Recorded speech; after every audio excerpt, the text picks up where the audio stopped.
할렐루야, 천국을 향해 나아가는 순례자의 여정, 철로 역정 12번째 시간, 오늘 마지막 시간입니다. 마침내 새 예루살렘 성으로라고 하는 그 마지막 장면을 우리가 함께 책을 읽고 우리의 삶을 돌아보면서 우리에게 남겨진 우리의 소망인 예루살렘을 소망하며 한 걸음 한 걸음 믿음으로 나아가는 이 시간 되기를 소원합니다. 먼저 지난 시간의 이야기를 잠깐 우리가 줄거리를 살펴보면 지난주는 마법의 땅에 들어간 이야기였습니다. 미혹의 땅.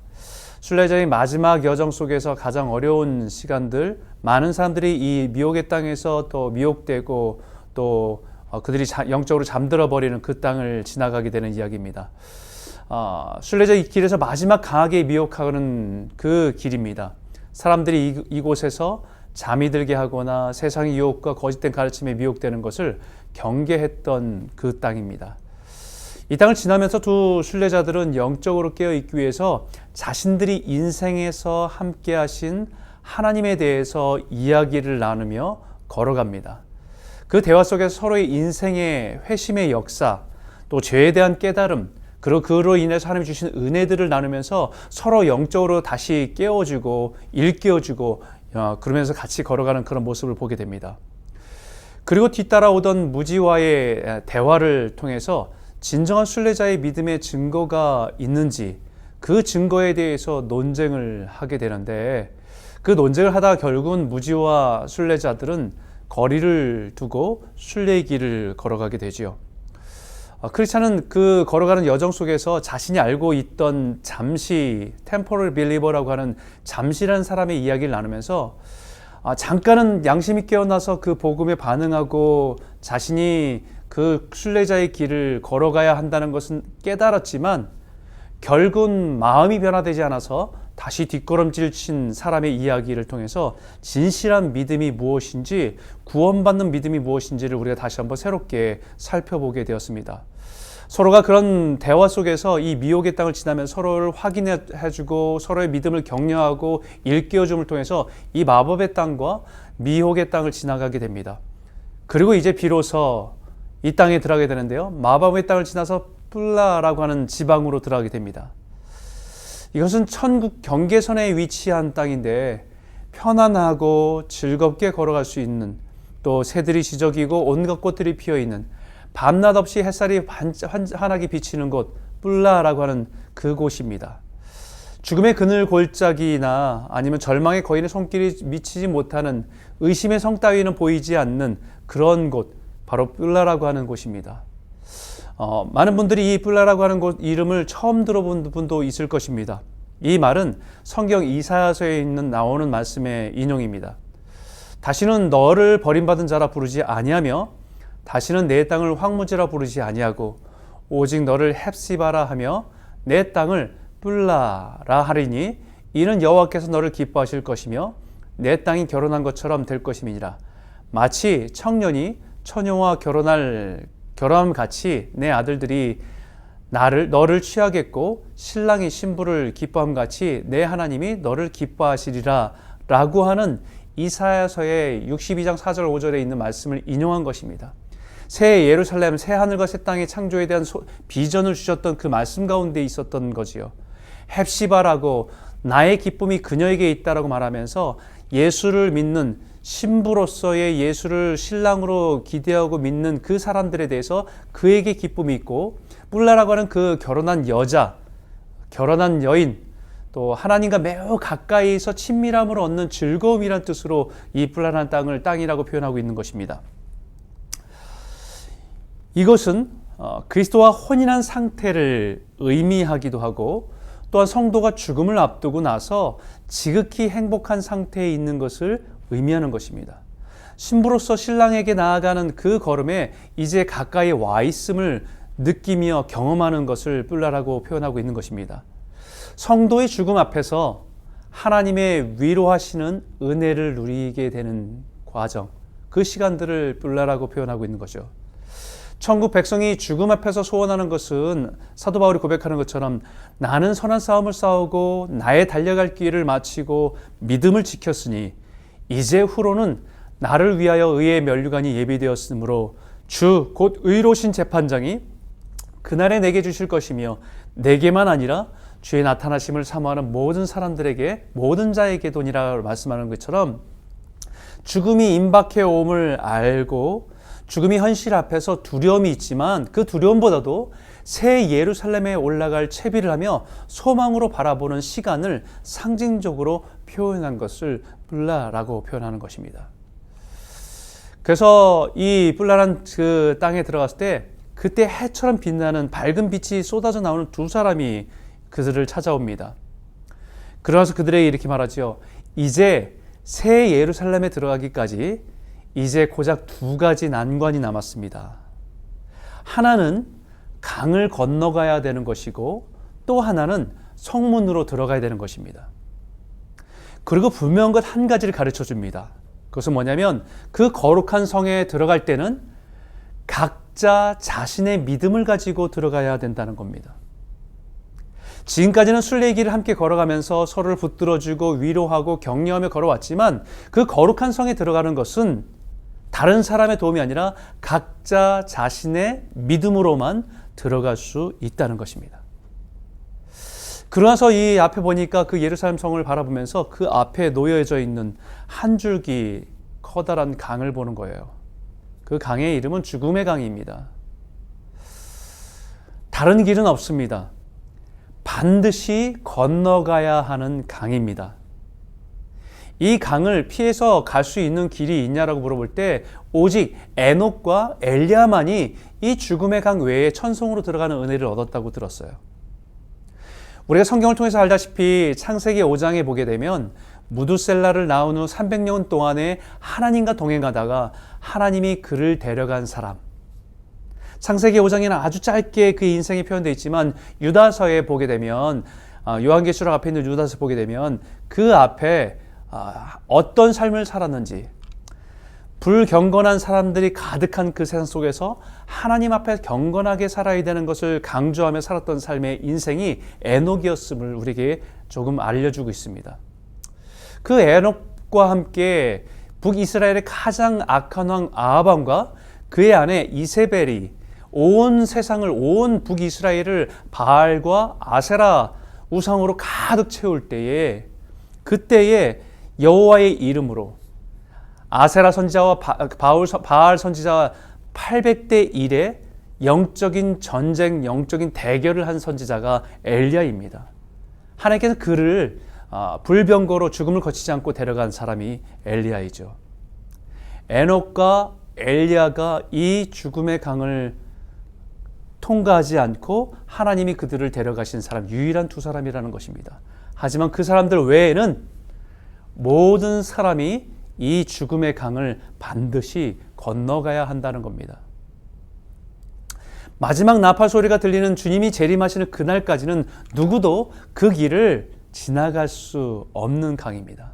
마음대로 지나갈 수 없는 것이고 누구나 다 그 강을 지나가야 되는 강이라는 것이지요. 그런데 여기 재미있는 것은 이 강의 깊이는 참 상대적입니다. 절대적인 깊이가 있는 것이 아니라 상대적이에요. 하나님을 얼마나 믿느냐, 임금님을 얼마나 믿느냐에 따라서 더 깊어질 수 있고 더 얕아질 수도 있다는 거예요. 그래서 이제는 강물로 두 사람이 뛰어듭니다. 뛰어들어서 보니까 이제 그 소망은 그다지 깊지 않은 것처럼 느껴서 걸어가는데 이 크리스찬은 온몸이 다 빠져나가는 그 깊이를 느끼면서 고통을 호소하고 그 강을 들어가는 모습을 보게 됩니다. 크리스찬이 죽음을 두려워하면서 낙심할 수 있습니다. 여기 있는 크리스찬처럼 계속 두렵다는 말을 하면서 지난 죄가 떠올라서 괴로워하는 모습을 보면서 죽음 앞에서 자신의 죄의 문제를 가지고 두려워하고 떨고 있는 크리스찬의 모습이 있습니다. 근데 소망은 믿음의 이름처럼 분명한 믿음으로 소망을 가지고 나아갔기 때문에 크리스찬은 자신의 삶에 대한 죄책감과 그것으로 인해서 죽음이 현실에 다가오면 다가올수록 두려움 속에서 고통하는 그런 모습을 그대로 보여줍니다. 그때에 이 소망이 이 죽음의 강을 건너면서 계속해서 도와주려고 했던 건 뭐냐면 크리스찬의 머리가 물에 잠기지 않도록 계속해서 그 머리를 들어주는 거였어요. 여러분, 우리가 에베소서 6장에 보게 되면 전신갑주에 대한 얘기를 하죠. 머리에 쓰는 게 뭡니까? 구원의 투구, 구원의 확신입니다. 죽음의 임박함 두려움 가운데 있을 때에 소망이 계속해서 곁에서 그에게 우리에게는 구원의 확신이 있음을, 그것이 우리의 행위가 아니라 예수 그리스도를 믿는 믿음으로 말미암아 우리가 구원받은 백성이라는 것을 계속해서 일깨워주고 확신시켜주고 평안할 수 있도록 그를 도와준 것이 소망의 역할을 했다는 거예요. 그래서 시편 73편에 보게 되면 이런 말씀합니다. 이는 내가 악인의 형통함을 보고 오만한 자를 질투하였음이로다. 그들은 죽을 때에도 고통이 없고 그 힘이 강건하며 사람이 당하는 고난이 그들에게는 없고 사람이 당하는 재앙도 그들에게는 없나니. 소망이 이 말씀을 인용하면서 이렇게 얘기합니다. 죽음의 모습이 신앙을 반영하는 것은 아니라고. 불신자라고 해서 죽음 앞에서 두려워 떨며 괴로워하는 것이 아니라고. 신자라고 해서 죽음에 대한 두려움이 없는 것이 아니라고. 죽음 앞에서 두려워할 수 있지만 결국 죽음의 강을 넘어가 하나님의 성에 들어가게 하는 것은 두려워하느냐 아니냐가 아니라, 그 감정의 문제가 아니라 우리의 믿음의 문제인 것을 가르쳐 준 거예요. 바라 성경의 시편에 악인들은 형통하기도 하고 악인들은 죽을 때도 고통이 없는 평안하게 죽는 모습을 보면서 그들이 복을 받았다고 하는 것이 아니라, 의인이 죽음 앞에서 고통받을 수 있고 죽음 앞에서 그런 어려움이 있을 수 있지만, 그러나 분명한 것은 그 죽음의 강을 건너 하나님의 성에 들어가는 것은 평안한 죽음을 얻었냐 아니냐가 아니라 우리가 믿는 믿음으로 주 앞에 나아간다는 것입니다. 그래서 이 죽음에 대한 두려움과 불안과 초조가 하나님이 당신을 버리셨다는 증거가 아니라 지금까지 내 인생에 부어주신 하나님의 은혜를 기억하고 다시 하나님을 붙잡고 의지해야 되는 것을 가르쳐주는 것이라고. 죽음 앞에서 하나님의 말씀과 가르침을 기억하고 있는지 보시려고 마지막 주신 시험이고, 이 심한 어려움 가운데 주님을 의지하는지 살펴보고 싶으신 하나님의 시험이라고.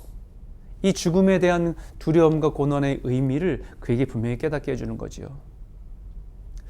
소망이 옆에 있는 소망의 끊임없는 격려로 믿음과 소망을 일깨움으로써 크리스찬이 고백합니다. 그리고 예전에 기억했던 그 말씀을 고백합니다. 그리고 주님이 보인다고 고백하면서 이렇게 고백합니다. 이사야 43장 1절과 2절에 야곱아 너를 창조하신 여호와께서 지금 말씀하시느니라. 이스라엘아 너를 지으신 이가 말씀하시느니라. 너는 두려워하지 말라. 내가 너를 구속하였고 내가 너를 지명하여 불렀나니 너는 내 것이라. 내가 물 가운데 지날 때에 내가 너와 함께 할 것이라. 강을 건널 때에도 물이 너를 침몰하지 못할 것이며 내가 불 가운데 지날 때에도 타지 아니할 것이요 불꽃이 너를 사르지도 못하리니. 그 죽음의 두려움 가운데 있고 그 불안과 초조가 엄습했지만 다시 하나님의 약속의 말씀을 붙들고 기억하면서 하나님의 은혜를 기억할 때 주님이 보이기 시작했다고 고백하는 거예요. 저는 최근에 우리 주변에서 이 밴쿠버에서 존경했던 우리 조영태 목사님 그 마지막 주일 예배를 드렸던 가족들이 찍었던 동영상을 보면서 얼마나 울은지 몰라요. 그러면서도 한편으로는요, 참 행복한 목사님이다라는 것을 보게 되었습니다. 그분의 마지막 메시지, 돌아가시기 전 하루 전날 예배 드리면서 그 가족들에게 전했던 메시지, 예수님이 대장이야. 대장 노릇하지 마라. 예수님이 대장이야. 그분이 마지막 모습에서 고백하는 것은 하나님 나는 행복합니다 라고 고백하며 마지막 숨을 거두신 그런 모습을 듣게 되었어요. 그렇죠. 우리는 죽음이 엄습해오면 육신을 가지고 있는 자들이기 때문에 두렵습니다. 그리고 불안과 초조가 밀려올 때가 있습니다. 하지만 그 순간에 하나님에 대한 약속의 말씀을 붙들고 우리가 다시 그 은혜를 기억하면서 주를 보면요, 주님께서 우리를 평안으로 품어주시고 위로하신다는 말씀이에요. 그리고 이 두 순례자는 강을 건너자 밝은 옷을 입은 두 사람이 그들을 반갑게 맞아주었습니다. 그러고 나서 거기에 이제 자신의 육신의 모습들을 다 벗어버리지요.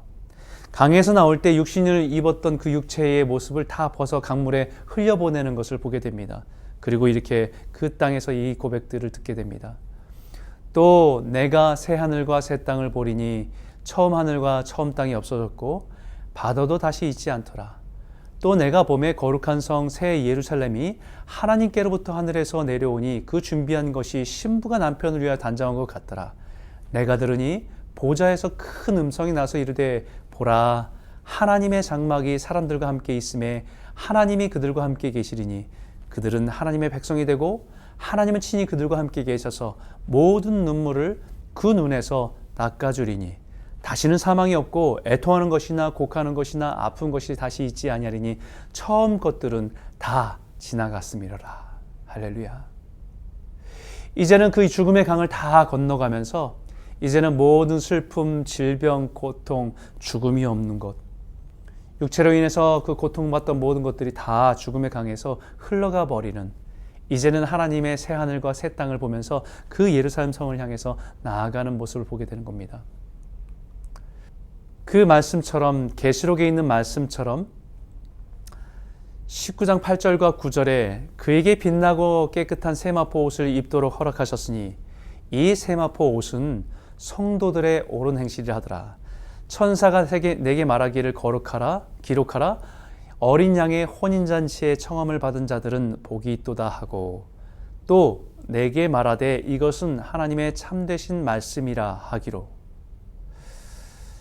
나는 알파 오메가여 처음과 마지막이요 시작과 마침이라. 자기 두루마기를 빠는 자들은 복이 있으니 이는 그들이 생명나무에 나아가며 문들을 통하여 성에 들어갈 권세를 받으려 함이로다 라고 하는 계시록에 있는 말씀처럼 이제는 그 땅에 들어가면 이 천사들이 그에게 어떤 일이 일어나는지를 얘기해 주기 시작합니다.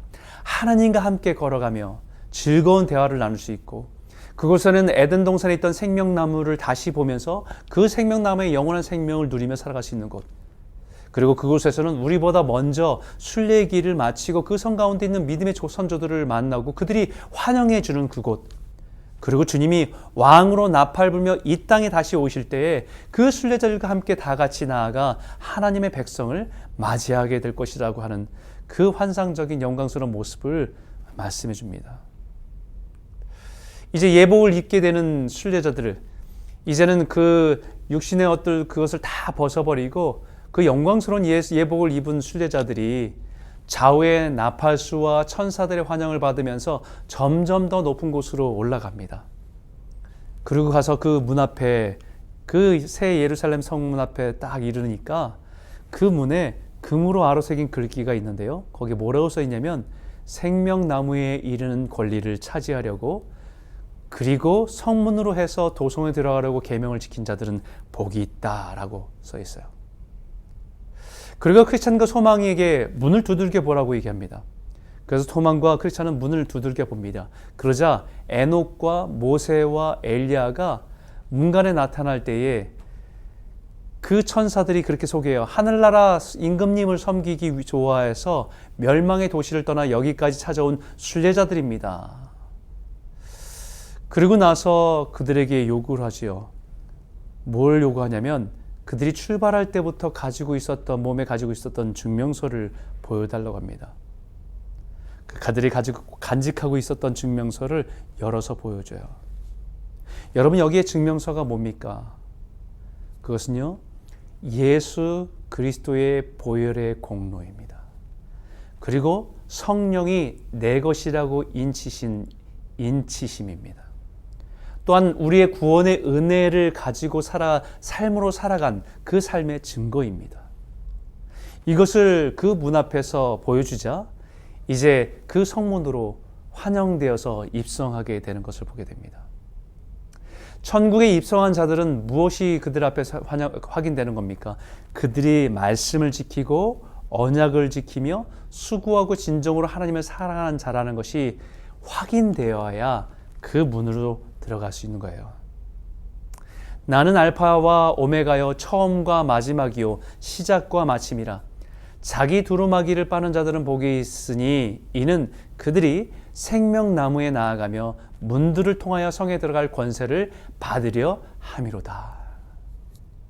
지금까지 순례의 여정 속에서 힘겨운 시간들, 언덕을 오르는 그런 시간들, 또 여러 가지 그 골짜기를 지나면서 고통 속에서 주님을 붙들었던 시간들, 자신의 그런 연약함들을 다 벗어버리고 하나님 의지하면서 믿음으로 성숙해가는 모든 것들, 믿음으로 살려고 했던 그 증거들이 있을 때 그 문을 통해서 성문으로 들어갈 수 있는 권세를 얻게 된다.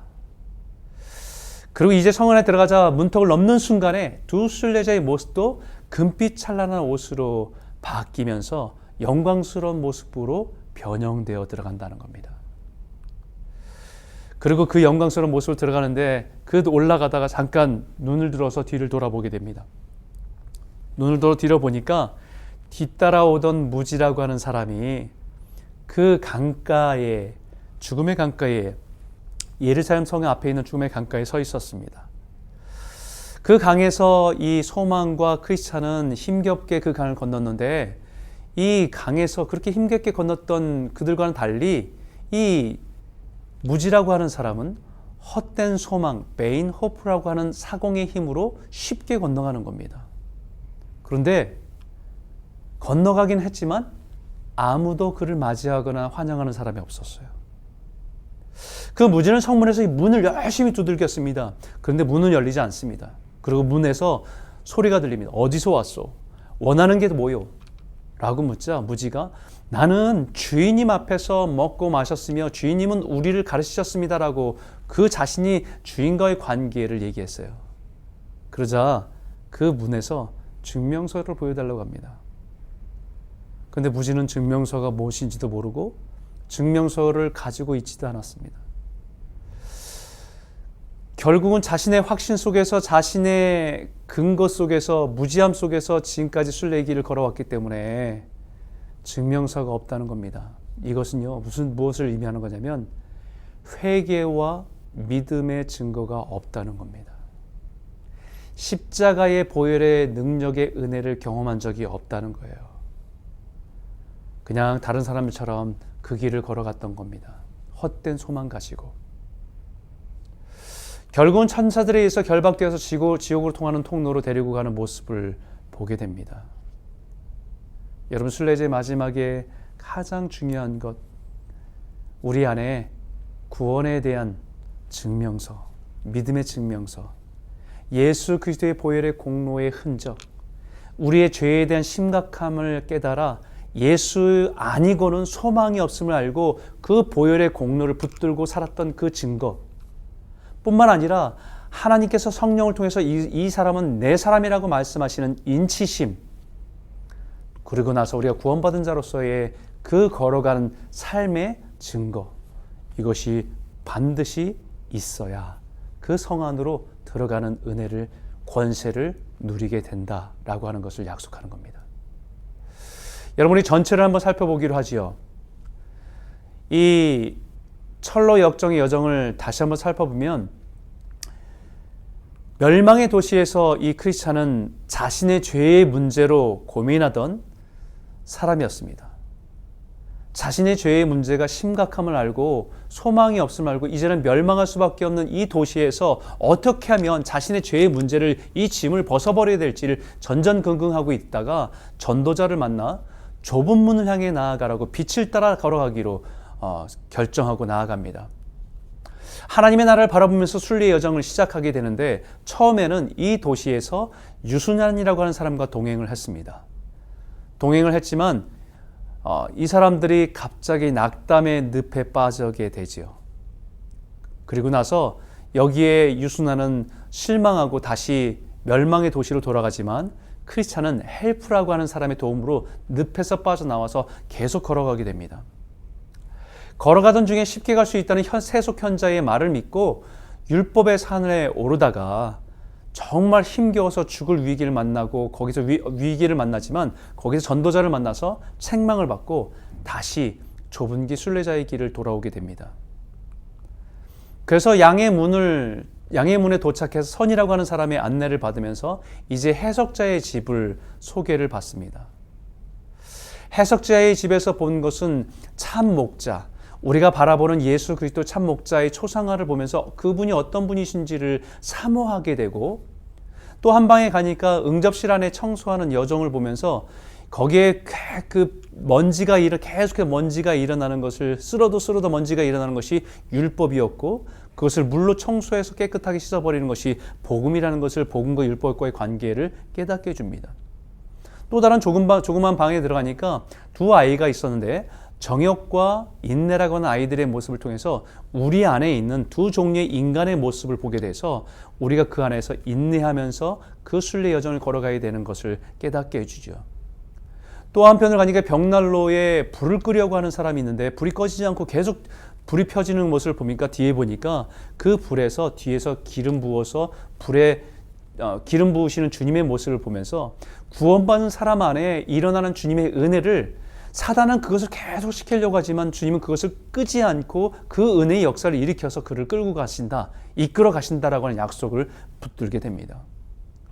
또 궁전에 달려가 싸우며 영광 가운데 들어간 용사의 모습을 보면서 이것은 천국을 향해 나아가는 싸워서 영적인 싸움 가운데 승리해야 되는 자에게 주시는 복이라는 것을 깨닫게 되고, 또 한편으로는 한 철장 안에 갇혀있는 한 남자를 보면서 신앙을 가졌지만 결국은 타락한 사람의 모습을 보면서 거기에 경계심을 갖기도 하고, 마지막으로 하나님의 심판의 웅장한 모습을 보면서 구원의 여정, 순례 여정이 필요한 모든 의미를 이 해석자의 집에서 이해하고 깨닫게 됩니다. 그러고 나서 이제 그 집을 떠나 이제 구원의 울타리가 쳐진 그 길을 따라 올라갑니다. 비로소 십자가의 언덕에서 십자가를 보는 순간에 등에 메고 있던 짐이 벗어져 버리고 자유함을 얻어 기쁨과 은혜를 누리며 이제 본격적인 구원의 여정, 순례의 여정길에 오르게 됩니다. 이제 순례의 여정길을 가는데 그 길에서 그 십자가의 언덕을 통하지 않고 그 길에서 담을 넘어 들어온 위선과 허울을 만나서 걷게 되지만 결국 곤고제의 언덕에서 그들은 멸망과 또 위험해이라고 하는 그곳에 그들은 샛길로 빠져들어가고 이 크리스찬은 곤고제의 언덕을 오르기 시작합니다. 곤고제의 언덕은 우리의 삶 속에서 주님을 닮아가는 성화의 과정 속에 한 걸음 한 걸음 올라가는 과정을 상징하고 있는 거지요. 그 곤고제의 언덕을 오르는 것이 너무 힘들어서 중간에 정자에 앉아 있다가 그만 쉬다가 그만 잠이 들었습니다. 그래서 가슴에 품고 있던 두루마리를 거기서 잃어버리게 되죠. 그 두루마리를 잃어버린 채로 산에 오르는데 위에서 가는 길에서 내려오던 소심과 불신의 이야기를 듣고는 두려움에 휩싸이게 됩니다. 그러면서 다시 잃어버린 두루마리를 찾고 그 두루마리가 나중에 거룩한 성에 들어갈 때 얼마나 중요한 것인지를 깨닫고 보증서임을 깨닫게 되며 소중히 여기게 됩니다. 그리고 뷰티풀이라고 하는 대궐 성에 들어갔을 때에 무서운 사자 2마리가 있었지만 그 사자의 발을 보면 쇠사슬에 매여 있는 것을 보고 확인하고는 믿음으로 그 사이를 통과해서 아름다운 궁궐에 들어가게 됩니다.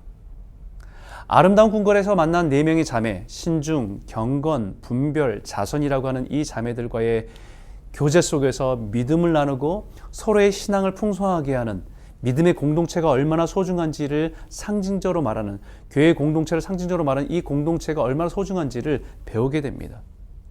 그리고 다시 순례길을 떠나기 전에 그 집안에 있는 도서관에서 믿음의 조상들의 족보를 보면서 신앙을 배우게 되고, 무기고에 들어서 앞으로 있을 영적 전쟁에 대비해서 무장을 하게 되고, 그리고 그 언덕에서 멀리 보이는 환희산맥을 내려다보면서 이제 영적 전쟁에 대해서 이제 거룩한 예루살렘 성문을 볼 수 있게 그곳을 향해서 나아가게 됩니다.